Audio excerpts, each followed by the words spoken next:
历史新发现，全球媒体的历史信息与文章，历史简报。俄罗斯是如何从盟友变成对手的？冷战结束了，美国宣布胜利，然后事情发生了转变。纽约客作者基斯·格森。1989年12月初，在柏林墙倒塌几周后，米哈伊尔·戈尔巴乔夫出席了他与乔治 ·H.W. 布什总统的首次峰会。他们在马耳他海岸附近，在苏联邮轮马克西姆·高尔基号上会面。戈尔巴乔夫非常期待这次峰会，就像他期待他所有的峰会一样。国内的事情正在失去控制，但他的国际地位却没有受到影响。他正在结束长达数十年的冷战，这场冷战曾威胁到世界的核大屠杀。当他出现在外国首都的时候，人群都很疯狂。布什则没有那么急切。他的前任罗纳德·里根 （Ronald Reagan） 通过减税和增加国防开支，在预算上炸出了一个大洞。然后，他有些轻率地决定配合戈尔巴乔夫的项目，重新安排世界体系。布什的国家安全团队，包括现实主义的国防知识分子布伦特·斯考克罗夫特，已经暂停了审查国家的苏联政策。美国政府内部的大辩论是戈尔巴乔夫是否是认真的。一旦断定他是认真的，辩论就是关于他是否能生存。在峰会的第一天，戈尔巴乔夫对其经济的悲惨状况表示哀叹，并赞扬布什对东方集团的革命事件的克制和深思熟虑。他没有像布什自己所说的那样，在柏林墙上跳上跳下。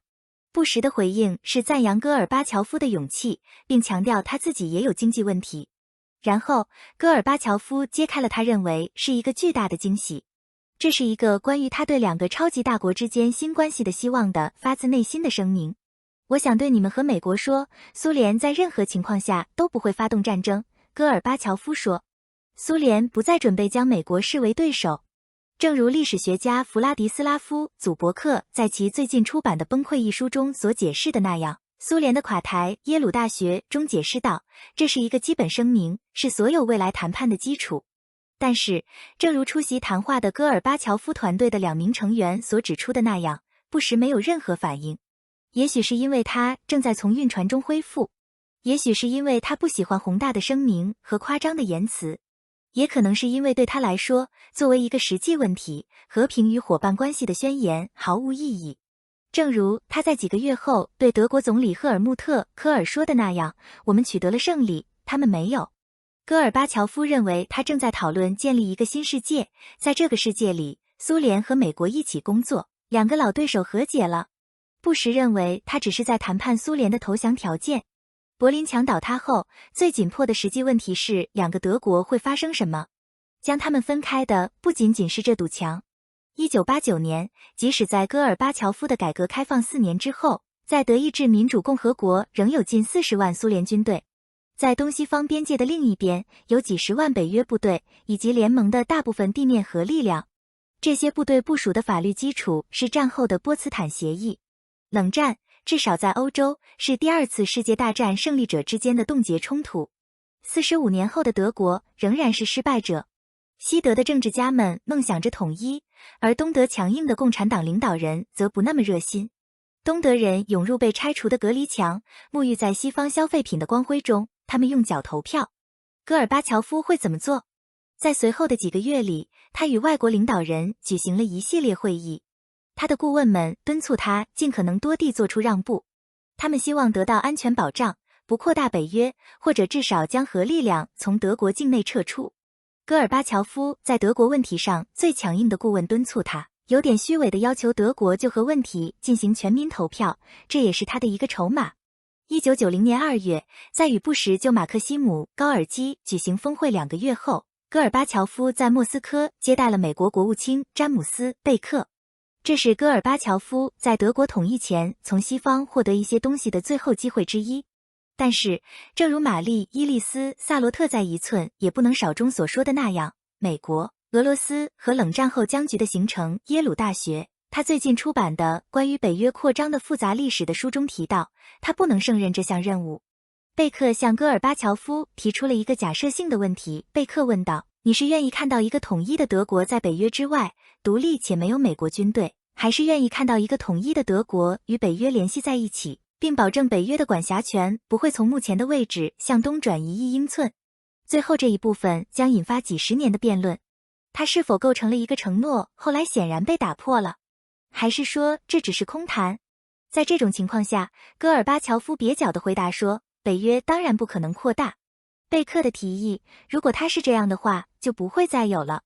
事实上，白宫的人一听到这个谈话就大发雷霆。2周后，在戴维营，布什告诉科尔他对苏联围绕德国统一的要求的看法。他说，苏联人没有资格支配德国与北约的关系，让他见鬼去吧。美国发挥了自己的优势，戈尔巴乔夫被国内越来越多的问题压得喘不过气来，只好接受科尔的大量财政诱因和一些模糊的安全保证。很快，苏联就不复存在了。美国政策制定者的首要任务变成了核不扩散。新近独立的乌克兰突然成为世界第3大核国家，西方国家开始劝说他放弃其核武库。与此同时，前东欧集团的事件正在迅速发展。1990年，弗兰乔·图基曼当选为克罗地亚总统，并开始推动从南斯拉夫独立。该国漫长而暴力的解体正在进行中。然后，在1991年2月，波兰、匈牙利和捷克斯洛伐克，当时还是捷克斯洛伐克的领导人，在布达佩斯以北的一个漂亮的城堡小镇维塞格拉德举行会议，并相互承诺协调他们对欧洲机构的经济和军事联系的追求。这些国家被称为维塞格拉德集团，他们向历届美国政府施加压力，让他们加入北约。他们对南斯拉夫的事件感到担心，但更担心的是俄罗斯。他们认为，如果俄国人犯了错误，他们就会需要北约的保护；如果俄国人不动，联盟就会成熟起来，只是享受其年度会议。无论哪种方式，都不会有任何伤害。布什和克林顿政府中的一些人提出的反驳意见是，优先考虑的是一个和平和民主的俄罗斯的出现。接纳前华沙条约国加入联盟可能会加强俄罗斯内部强硬派的势力，实际上会成为一个自我实现的预言。苏联解体后，西方顾问、投资银行家、民主促进者和普通骗子涌入该地区。现在回想起来，所提供的建议是矛盾的。一方面，西方官员敦促前共产主义国家建立民主；另一方面，他们将许多类型的援助取决于自由市场改革的实施，在当时被称为休克疗法。但是，这些改革之所以必须残酷地一次性的实施，为什么它们必须是一种冲击？是因为它们的性质是不受欢迎的。它们涉及到让人们失去工作，让他们的储蓄贬值，以及将关键产业卖给外国人。东欧出现的政治制度带着这种最初矛盾的伤痕。在几乎每一个前共产主义国家，改革的故事都以同样的方式上演：崩溃、休克疗法、犯罪企业家的出现、暴力、广泛的社会混乱，然后有时是一种重建。许多国家现在的情况相对较好。波兰的人均 GDP 接近葡萄牙，捷克共和国的斯柯达轿车出口到世界各地，小小的爱沙尼亚在电子政务方面处于世界领先地位，但收益分配不均，而且造成了严重的政治损害。没有哪个国家的改革比俄罗斯的改革更引人注目，后果也更严重。鲍里斯·叶利钦在苏联解体后的第一届内阁由一位年轻的激进经济学家叶戈尔·盖达尔领导，在短短几个月内，他改变了庞大的俄罗斯经济，放开了价格，终止了对外国商品的关税，并启动了一项旨在将国有企业的所有权分配给公民的凭证计划。其结果是，大部分人口陷入贫困，国家的工业基础被一小群关系良好的人私有化，这些人很快被称为寡头。当仍被称为最高苏维埃并按照旧苏联宪法组织的议会试图阻止改革时，叶利钦下令将其解散。当他拒绝离开时，叶利钦命令对他进行炮击。我们与普京主义联系在一起的许多特征：严重的不平等、对普通公民缺乏法律保护，以及超级总统的权力是在19世纪初的改革时代建立的。当涉及到这些改革时，是我们给了俄国人错误的建议，还是他们执行的不好的好建议？如果是坏建议，我们是否恶意地提供了这些建议，以摧毁他们的国家，还是因为我们不知道自己在做什么？许多俄罗斯人仍然认为西方的建议是为了伤害他们，但历史至少部分地指向了另一个方向：掏空政府、公共服务私有化，让自由市场横行。这些政策我们也在自己的国家实施。德国历史学家 Philipp Gerr 认为，如果后苏联的改革进程早在10年前即所谓的华盛顿共识关于市场的仁慈力量在世界主要经济学家的头脑中凝结之前就已经发生了，那么它的面貌会非常不同。我们可以补充说，20年后也会有所不同，因为2008年的金融危机使人们再次质疑资本主义可以被信任为自我管理的想法。早在戈尔巴乔夫任期的最后几个月，人们曾短暂地谈论过为这个被打败的超级大国制定另一个马歇尔计划。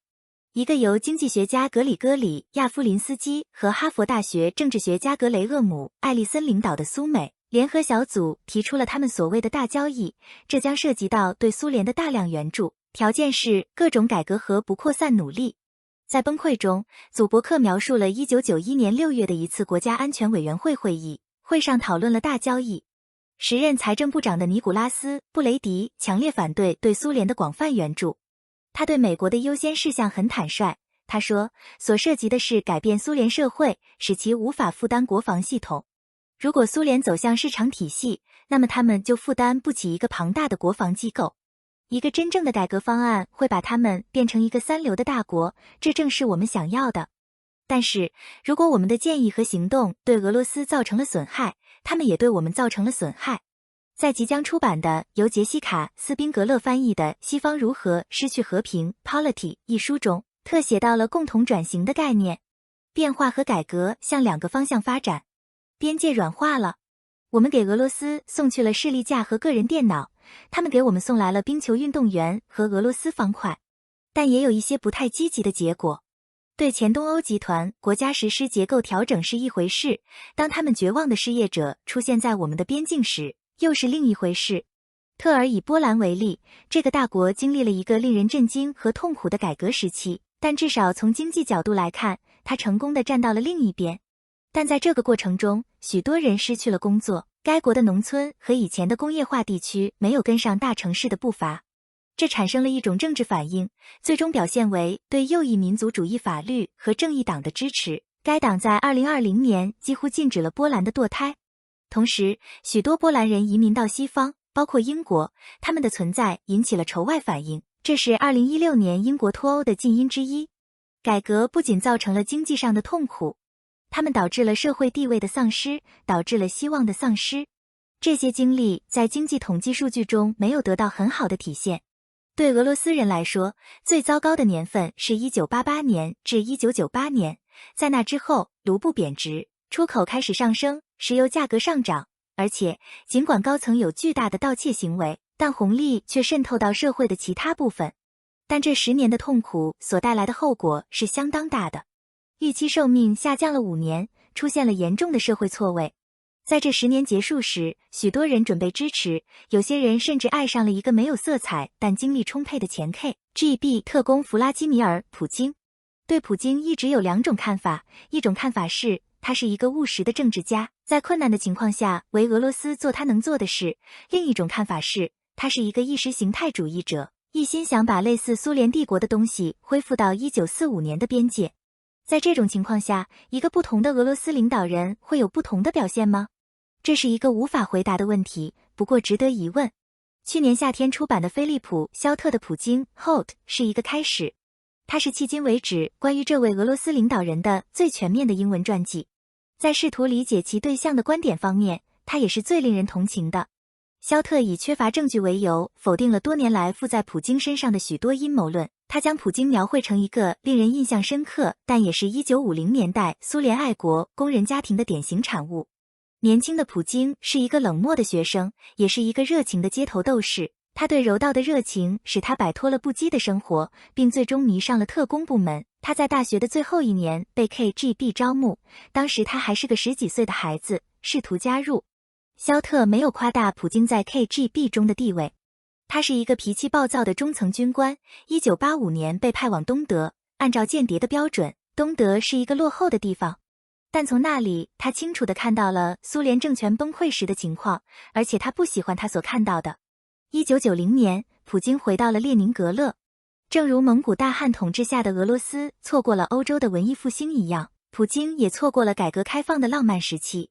当他回来的时候，一切都成了废墟。肖特几乎可以肯定，普京是被 KGB 指派来渗透民主运动的。如果这是真的，他在这方面取得了巨大的成功，几年后成为改革开放时代的英雄之一阿纳托利·索布查克的副市长。肖特将圣彼得堡的普京描绘成一个严肃、勤奋的官员，而且只是中等程度的腐败。他认为普京与该市犯罪组织的关系有据可查，是做生意的成本。他指出，尽管这段时间与普京交往的大多数外国外交官除其他外，他在市长办公室负责对外经济关系都感觉到了他的能力和清醒，但他们确实注意到他有一个弱点。当涉及到放弃的帝国，这对圣彼得堡来说意味着与附近的爱沙尼亚的复杂旅行和贸易安排。普京会发脾气并开始演讲。德国领事回忆说，他认为爱沙尼亚建立了一个独立国家是荒谬的。他成为总统在很多方面都是偶然的。4年来，他从失业的前官员，在1996年索布恰克竞选失败后到国家的最高职位，但这并不是没有道理。普京一次又一次的在正确的时间出现在正确的地点，他的勤奋和忠诚给正确的人留下了深刻印象。如果说他的一些支持者，比如被普京追杀到流亡并最终进入坟墓的寡头鲍里斯·别列佐夫斯基，对他们的人感到失望，那么其他人则完全得到了他们想要的东西，甚至更多。对许多俄罗斯人来说，鲍里斯·叶利钦的退位，支持一位前 KGB 中校，代表着他们的民主试验和与西方的试探性和解的结束。对其他人来说，它更早的结束了，在最高苏维埃的炮击中和车臣的山脉中。但也有人认为，即使普京政权已经存在10年之久，民主仍有可能恢复。有2件事可以同时成为事实。其一，普京完全属于俄罗斯政治的主流，任何一位俄罗斯领导人都会面对他的国家在充满活力的欧洲和崛起的中国之间的令人羡慕的地缘政治地位，并认识到国家能力确实必须在过去15年的崩溃后得到重建。但是还有2点，普京总是迅速通过部署暴力来解决问题，而且随着时间的推移，他变得更大胆，更有侵略性，并采取了他圈子里的其他人可能会回避的措施。肖特令人信服地指出，普京进入办公室时已准备好与西方合作。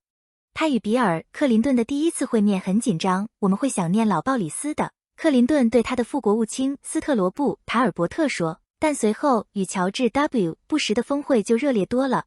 布什声称在峰会上看到了普京的眼睛，看到了他的灵魂。几个月后，普京是在9月11日袭击事件发生后第一个给布什打电话的世界领导人。他积极支持美国入侵阿富汗，起初并没有对北约的扩张有太多的抱怨。大部分维希格拉德国家已于1999年在克林顿的领导下加入，波罗的海国家也将加入。但从2001年的高水位开始，与普京的关系不断下降。俄罗斯领导人并不喜欢布什政府的自由议程，无论其形式是全面入侵伊拉克，还是为格鲁吉亚和乌克兰的颜色革命打气，都要温和得多。在这种情况下，美国确实象征性的在柏林墙上跳了起来。普京对西方批评他对车臣分离主义的持续战争深感失望。对普京来说，这看起来就像西方正在进行的反恐战争，脱下手套；对西方来说，这看起来就像侵犯人权和战争罪。由于支持美国入侵阿富汗，当美国和英国拒绝引渡车臣领导人时，普京感到非常愤怒。有没有一种相反的历史？普京的俄罗斯和美国一起愉快地进行反恐战争，把袋子扔到人们的头上，在半夜把门撞开，从天上把人射下来，一起。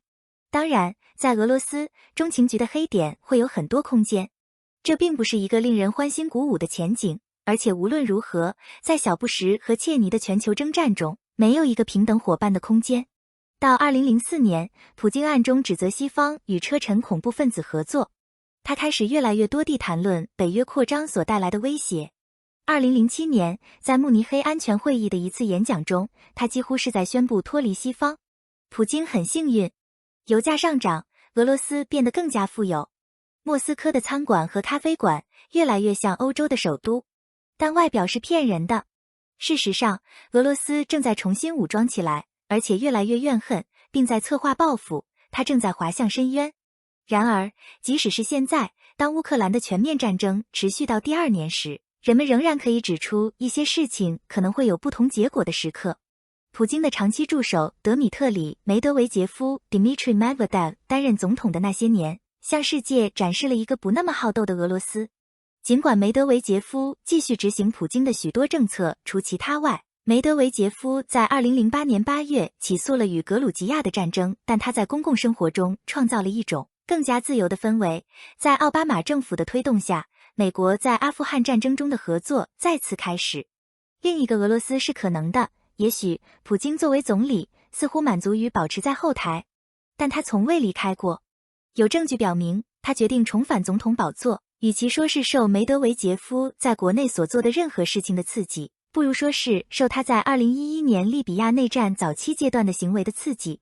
美国共同提出了一项联合国决议，以帮助保护叛军免受穆阿迈尔·卡扎菲军队的攻击。通常情况下，这是俄罗斯否决的事情，但梅德韦杰夫命令他的外交部投弃权票。当普京公开表示不同意时，梅德韦杰夫训斥了他。据肖特说，这是政治自杀。在以美国为首的干预行动之后，卡扎菲他之前同意了美国的安全要求，并为美国的全球反恐战争提供了援助，被抓获，然后被叛军杀害。叛军拍摄了杀人过程，并将视频发布到网上。据称，普京观看了多次。无论如何，在北约轰炸的黎波里几个月后，他宣布将重返总统宝座。5年前，长期从事美国外交工作的俄罗斯专家威廉·希尔出版了一本关于冷战后美俄关系衰落的书，他称之为没有俄罗斯的位置。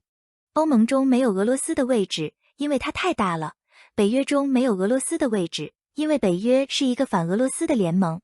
同时，俄罗斯在其中有平等发言权的组织，最明显的是联合国和欧洲安全与合作组织越来越被边缘化。北约越强大，越活跃，俄罗斯就越弱小，这一点是无法回避的。在此期间，美国的力量是如此之大，而俄罗斯的力量是如此之弱，以至于对俄罗斯人来说，美国所做的一切似乎都是一种挑衅。我们的一些行动显然是自私和恶意的，其他行动是善意的，但没有效果。有时，美国的政策制定者只是面临着不可能的选择。这些问题往往出现在俄罗斯旧帝国的外围，在形成俄罗斯和西方之间新断层的国家。政治学家蒂莫西·科尔顿和塞缪尔·查拉普称之为中间地带的国家：亚美尼亚、阿塞拜疆、白俄罗斯、格鲁吉亚、摩尔多瓦，特别是乌克兰。2004至05年冬天，普京无奈地看着基辅成千上万的抗议者要求并赢得了新的投票。因为大规模的舞弊似乎让维克多·亚努科维奇在乌克兰赢得了总统大选。亚努科维奇设法在下一个选举周期成功竞选总统，但在2014年，由于他拒绝与欧盟签署联合协议而引发的大规模抗议活动再次将他赶下台。同一周，穿着无标记制服的俄罗斯士兵出现在克里米亚，对乌克兰的入侵已经开始。根据共同改造的逻辑，我们敦促东欧实行残酷的自由市场政策，然后把它们强加给自己。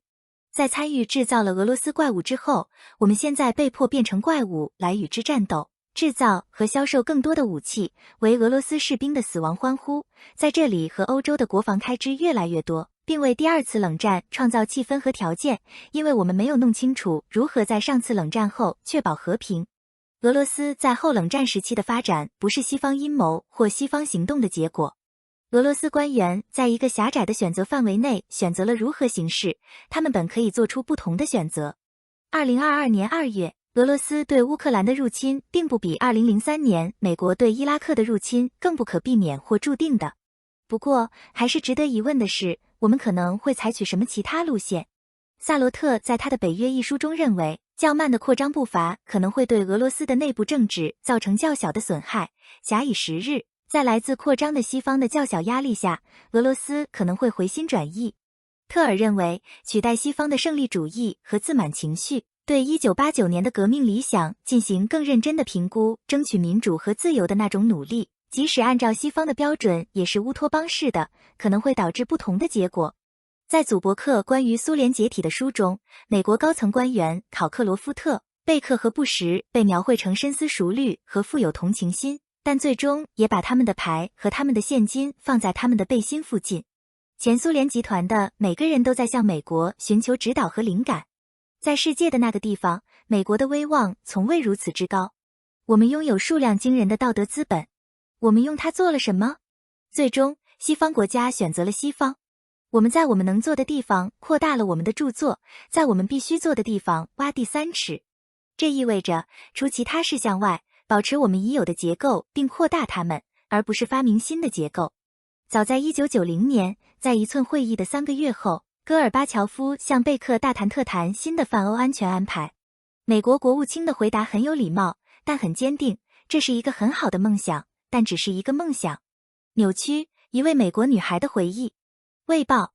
这段文字是关于 Adele Bertier 的文章摘录，她是一位作家、导演、表演者和音乐家，并撰写了名为《扭曲：一位美国女孩的回忆录》。这本回忆录讲述了 Bertier 成长的故事，以及她在1960年代和1970年代在俄亥俄州克利夫兰的经历。书中深入探讨了她充满挑战的童年时光，包括她在寄养家庭中度过的时光，以及她作为一个女同性恋者对自我身份的探索。Bertier 反思了打破沉默和强化女性故事在历史中的重要性。他强调文化讨论中纳入工人阶级叙述的必要性，挑战艺术和媒体中可能存在的精英主义。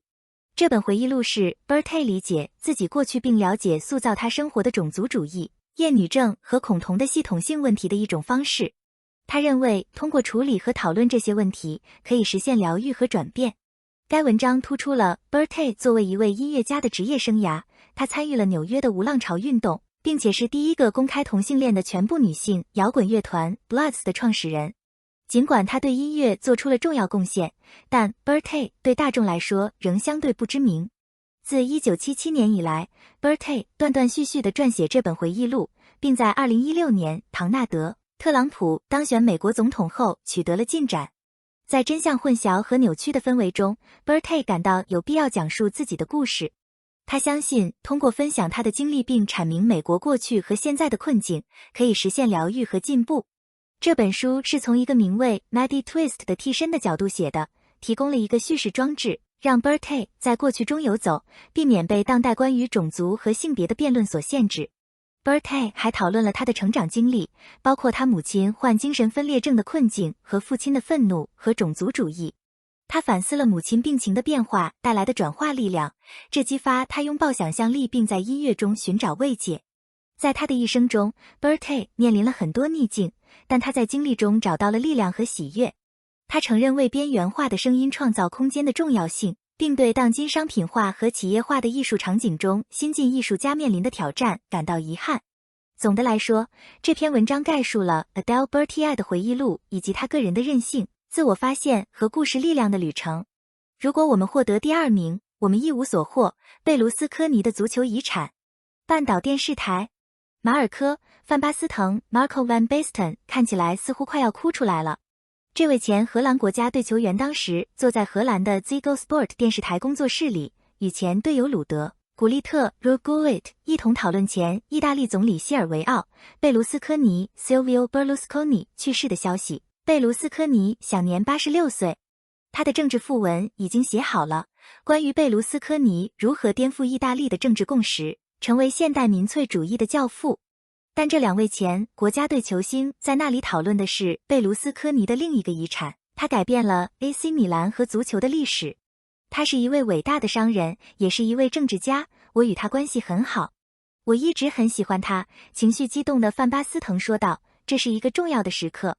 克鲁伊夫去世了，马拉多纳去世了，我也认为贝卢斯科尼是一位重要的人物，他现在离开了我们。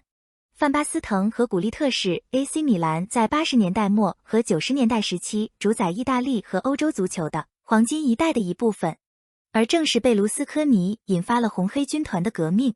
早在1986年，贝卢斯科尼已经在房地产领域积累了一大笔财富，然后转向电视业。当时 AC 米兰处于衰落之中，他本能地知道将电视的魅力与足球的热情结合起来，将会在荧幕和奖杯室取得成功。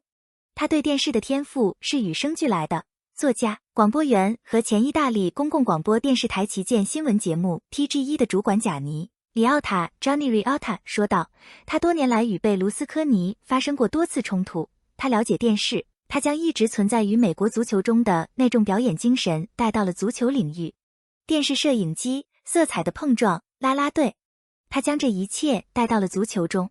里奥塔回忆说，当贝卢斯科尼开始建立他的私营电视帝国时，他与已故的意大利哲学家和作家翁贝尔托·艾科 （Umberto Eco） 安排了一次会面，后者也是一位著名的媒体理论家和评论家。贝卢斯科尼来了，他们一起度过了几个小时。之后，他送给了艾科一份礼物。后来，艾科告诉我，贝卢斯科尼完全违背了我的建议。然而，他赚了数十亿。贝卢斯科尼继而建立了意大利最大的私营媒体集团梅迪亚瑟特 （Mediaset）。但当他决定购买 AC 米兰时，这并不被认为是一项特别明智的投资。该俱乐部陷入破产，设施破旧。贝卢斯科尼改变了一切。他在1986年接管了一支处于糟糕时期的球队，当时他们正在降级，陷入丑闻和财务困境。那个时候并不好。畅销书《Calcio: A History of Italian Football》的作者约翰·福特 （John Foot） 说道：“他们很快就赢得了联赛冠军。这是一个创业天才，他挑选了像米兰教练阿里戈·萨基 （Arrigo Sacchi） 这样的人，之前没有人听说过他，并给了他完全重塑足球的自由。这在球场上实际上是一场革命。萨基曾是一名鞋业推销员，从未职业生涯过球。但贝卢斯科尼对萨基执教的帕尔马队在与米兰的一场杯赛中的表现印象深刻，于是他聘请了他，这引起了意大利体育新闻界的不满。他们坚信只有顶级球员才能成为顶级教练。据报道，萨基轻描淡写地回应道：“我从来没有意识到要成为一名骑师，你必须先当过一匹马。”萨基将米兰从传统的意大利防守型球队转变为一支冒险进攻型的球队，这迫使其他球队也效仿。他在第一个赛季赢得了联赛冠军，并在1989年和1990年连续2届赢得欧洲冠军杯。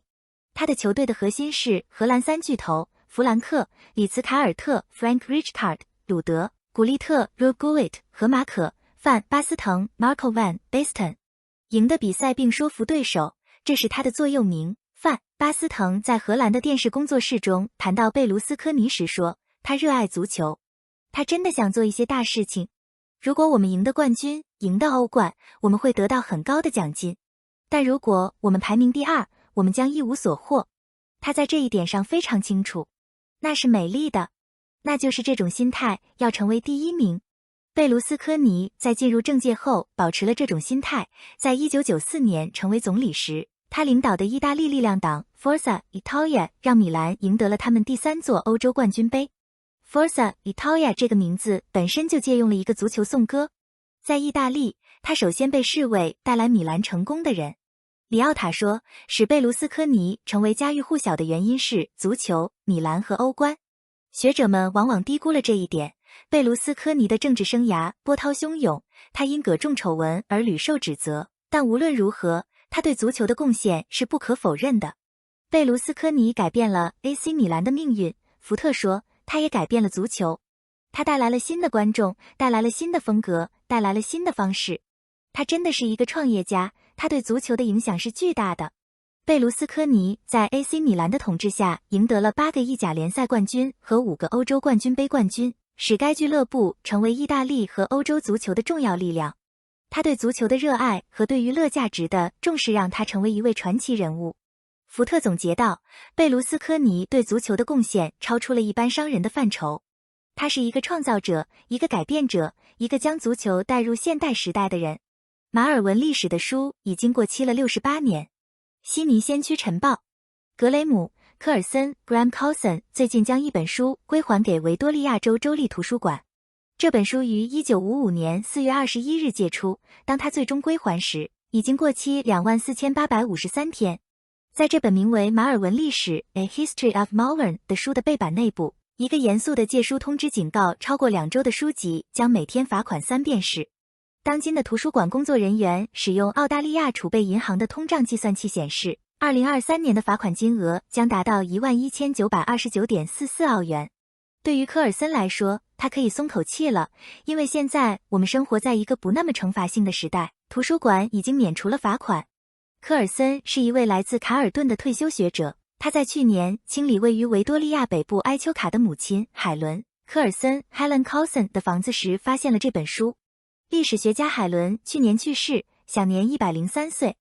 他的儿子在一间卧室的橱柜里的一个盒子里找到了这本书。他认为母亲会同意他归还这本书。海伦写过至少4本书，其中包括备受好评的丹顿山的故事 The Story of the Dandenongs 1959，这些书籍都收藏在州立图书馆。格雷姆表示，海伦有时会开车几个小时，从他在霍舍姆 Horsham 的家，直到20世纪50年代末或后来在埃丘卡的家，前往墨尔本的州立图书馆进行研究。他可能在1955年借阅了这本马尔文的书，但格雷姆表示，他也可能是从朋友或商店获得的。他说，我们根本不知道背后的故事。我认为这本书可能对图书馆具有历史价值。州立图书馆馆员安德鲁·麦康维尔 Andrew McConville 表示，这本马尔文的书是约翰·巴特勒·库珀 John Butler Cooper 于1935年写的一本自殖民时期以来该郊区的历史书籍，它将被放入珍稀书籍收藏。凭借他的借书卡和借书通知，这是州立图书馆借书馆的一个有趣的遗物。借书馆在1971年关闭，尽管访客仍然徒劳地要求借书。麦康维尔表示，随着维多利亚各地公共图书馆的开放以及图书馆不断将馆藏数字化，借书很可能不会再恢复，因为现在有很多信息可以在线获取，用户也可以将文本扫描到 USB 设备上。麦康维尔认为，大多数人都是诚实的，并且图书通常会无意中丢失，例如当人们搬家时。他说，在借书馆的前40年中，从1893年开始，平均每年只丢失2本书，而偷窃的处罚是严厉的。据《时代报》的一篇报道，1922年，有人在邦联图书馆，当时称为公共图书馆，偷了一本关于板球的书。如果他拒绝支付罚款，他将被罚款5英镑或入狱1个月。麦康维尔对科尔森归还这本书表示赞赏，并呼吁任何家中有州立图书馆的流散书籍的人前来归还。麦康维尔说，这样的书可能是罕见的，也可能是存在的唯一一本，并且对某人来说具有重要意义。有人曾经从西澳大利亚来到州立图书馆阅读一本关于修复它的1970年代车辆电线的书。麦康维尔表示，如果有人发现了我们的书，我们将非常乐意收回，不再收取罚款了。谢谢收看历史简报。